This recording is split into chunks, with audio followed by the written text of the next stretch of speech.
우리 24일 말씀의 실제 함께 나누겠습니다.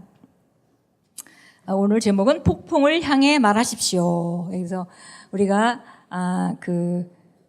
구약에서는 상상도 못하던 방식, 또 예수님께서 우리에게 하나님 자녀가 되게 함으로 말미암아 승리하는 삶을 보장하시고 우리에게 삶을 다스리는 그런 권세를 주시고 우리에게 사용하라고 주신 우리가 삶을 변화시키는 방법 중에 하나입니다. 상황을 변화시키는 우리가 믿음으로 권세를 가지고 우리 삶에 관한 선언하고 말할 때, 선포할 때 그대로 이루어진다는 그런 말씀이 되겠습니다. 마가복음 4장 39절 같이 읽겠습니다.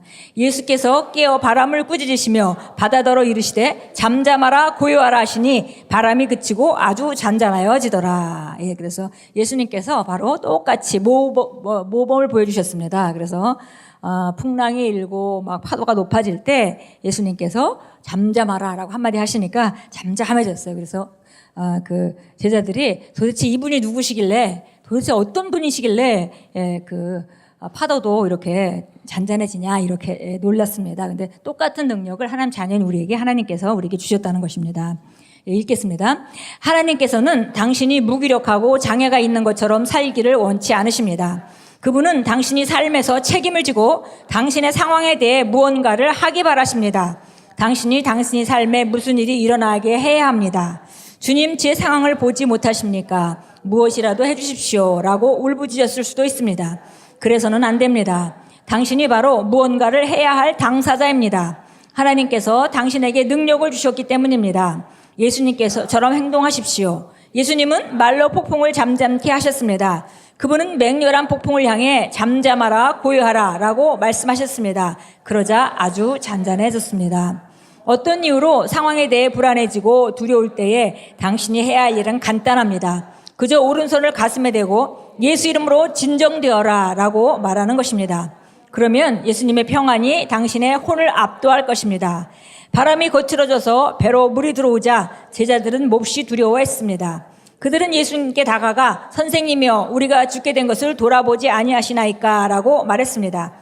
예수님은 그들에게 너희의 믿음이 어디 있느냐라고 말씀하셨습니다. 다른 말로 하면 왜 두려워하느냐? 내가 있다. 내가 너의 평안이다 라는 말입니다. 그들은 배 안에서 평안을 얻었습니다. 예수님은 이스라엘이 평안이시며 오늘 우리의 평안이시기도 합니다. 두려워 마십시오. 그리스도는 당신의 평안이시며 당신 안에 살고 계십니다. 그분은 하나님의 말씀입니다. 그분은 하나님의 로고스입니다. 당신이 말하면 말씀이신 예수님이 나타나십니다. 그러므로 폭풍을 잠잠케 해야 할 때 제자들처럼 예수님을 깨우려고 애쓸 필요가 없습니다. 당신이 그분의 말씀을 말하면 됩니다.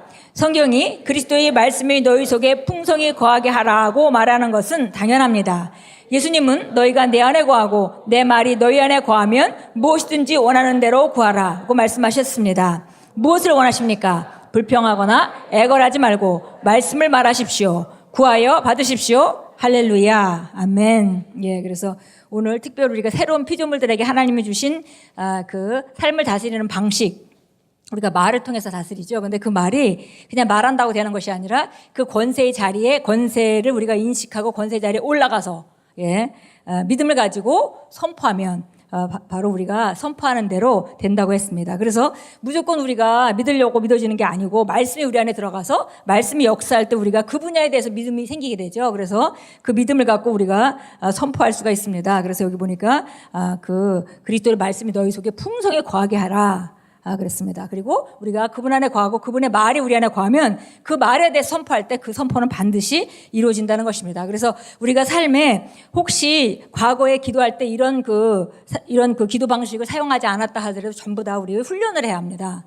작은 것부터 모든 것이 훈련으로 가능하죠. 하나님 주신 것들은 훈련으로 가능합니다. 그래서 기도를 잘 못하던 사람이 어느 날 특별한 일 때문에 근심이 돼서 기도를 오랫동안 할 수밖에 없는 상황에 접하고 나서 만약에 1시간을 기도했다. 그럼 그 다음부터 1시간 너끈하게 기도할 수 있습니다. 이렇게 우리가 발전해 떼어가는 거죠. 그래서 폭풍을 향해서 말하는 것, 이것이 작은 일부터 우리가 우리에게 나타나는 질병도 선언해서 쫓고 우리가 이런 염려도 여기서 금방 말했던 대로 오른손을 갖다가 가슴에 대고 우리가 평안하라고 선포하고 이렇게 하나하나 다스려가는 훈련을 해야 우리가 더 크게 우리 삶의 모든 분야를 다스릴 수 있겠습니다. 여기 오늘 참고 성경 제가 읽겠습니다. 마가복음 9장 23절입니다. 예수님께서 말씀하시길 내가 믿을 수만 있다면 믿는 사람에게는 모든 것이 가능하니라. 그러니까 믿고 선언해서 우리가 우리 위치에서 믿고 선포하면 선포한 대로 이루어진다는 것이죠. 욥기 22장 28절은 의인의 삶에 대한 얘기인데 우리가 의인이죠. 근데 의인의 삶에 대해서 말했습니다. 내가 어떤 일을 명하면 그 일이 내게 이루어질 것이요 빛이 내 길 위에 비치리라. 그래서 의인의 삶에 대해서 욥이 묘사했습니다. 욥기를 통해서 묘사됐습니다. 전도서 8장 4절 말씀 우리가 잘 아는 말씀입니다. 왕의 말이 있는 곳에는 권위가 있다. 그래서 왕은 우리가 우리 삶의 왕이라고 하고 왕과 같은 제사장이라고 말하는데요. 우리가 왕은 힘으로 싸워서 명령하는 게 아닙니다. 자기 권세를 알고 자기 위치에서 선언하게 되면 밑에 있는 사람들이 왕의 말에 순종하게 돼 있습니다.